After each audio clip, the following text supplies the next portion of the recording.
আসসালামু আলাইকুম ছোট্ট সোনামণিরা, তোমরা কেমন আছো? নিশ্চয়ই ভালো আছো। আজকে তোমাদের গণিত বইয়ের 45 পৃষ্ঠার সমস্যাগুলো সমাধান করব।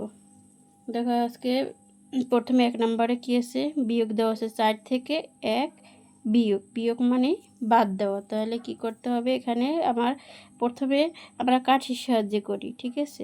এখানে কত আছে, 4 আছে। তাহলে আমি কয়টি কাঠি দেবো, 1 2 3 4, 4টি কাঠি দিলাম। আর এখানে কত আছে, 1। তাহলে আমি 4টি কাঠি থেকে একটা কাঠি বাদ দিব, একটা কাঠি বাদ দিব। তখন এখন কয়টি কাঠি থাকে, 3টি কাঠি থাকে। 1 2 3, 3টি কাঠি থাকে। তারপর দেখো এখানে কত আছে, 5 আছে, আর এখানে 2। তাহলে 5 থেকে 2 বাদ দিতে হবে। তাহলে এখানে আমি 1 2 3 4 5, 5টি কাঠি দিলাম। আর এখানে 2 আছে, তাহলে আমি 2টি কাঠি বাদ দিব। তা 2টি কাঠি বাদ দিলে কত থাকে, 1 2 3, 3 থাকে। তারপর দেখো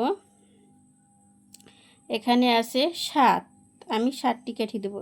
1 2 3 4 5 6 7। এখানে আছে কত, 5।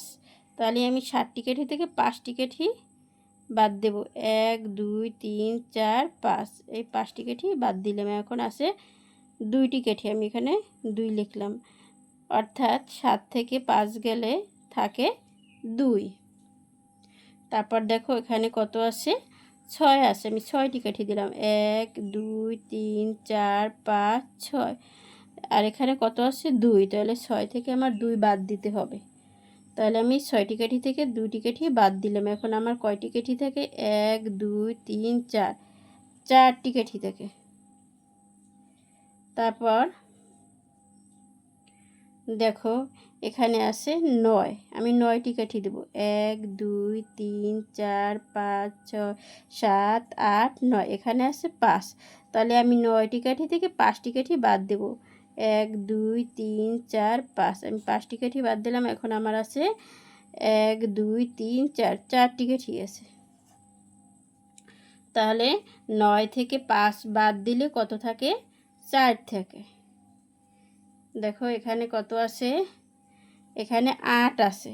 1 1 2 3 4 5 6 7 8, এখানে আছে 7। তাহলে আমি 8টি কাঠি থেকে 7টি কাঠি বাদ দিলাম। তো এখন আমার কয়টি কাঠি থাকে, 1টি কাঠি থাকে। এই 8 থেকে 7 গেলে 1 থাকে। এখন এখানে দেখো এখানে আছে কত, 9 আছে। তাহলে আমি 9টি কাঠি দিলাম। 1 2 3 4 5 6 7 8 9, 9টি কাঠি থেকে আমি 2টি কাঠি বাদ দিলাম। এখন আমার কয়টি কাঠি থাকে, এখন আমার কাঠি থেকে 1 2 3 4 5 6 7, 7টি কাঠি থাকে। তাহলে 9টি কাঠি থেকে 2টি কাঠি বাদ দিলে 7টি কাঠি থাকে। এখানে আমার কত আছে, 8। 1 2 3 4 5 6 7 8। আর এখানে আমার আছে 5। তাহলে আমার 8 থেকে 5 বাদ দিতে হবে। 1 2 3 4 5। তাহলে আমি 8 থেকে 5 বাদ দিলাম। এখন আমার কত থাকে, 1 2 3। এখন আমার 3টি কাঠি থাকে। তারপর দেখো এখানে কত আছে, 6।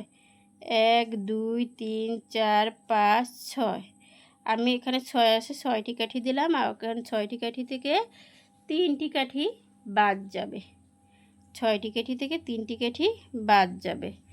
তাহলে দেখো 1 2 3, আমি 3টি কাঠি বাদ দিলাম। কয়টি কাঠি রইল, 1 2 3, 3টি কাঠি রইল। তারপর দেখো এই যে 9 10 11, এই সমস্যাগুলো, এই অঙ্কগুলো তোমাদের জন্য বাড়তি দেওয়া হয়েছে, এগুলো পাঠ্য বইতে নাই। তারপর দেখো এখানে আছে কত, 5। এখানে আছে 5, এখানে আমি 5টি কাঠি দিলাম। 1 2 3 4 5, এখানে 3 আছে, আমি কয়টি কাঠি বাদ দেব, 3টি কাঠি বাদ দেবো। আমি 5টি থেকে 3টি কাঠি বাদ দিলে কয়টি থেকে, 2টি কাঠি থাকে। তারপর দেখো এখানে কত আছে, 7 আছে, আর এখানে আছে 1।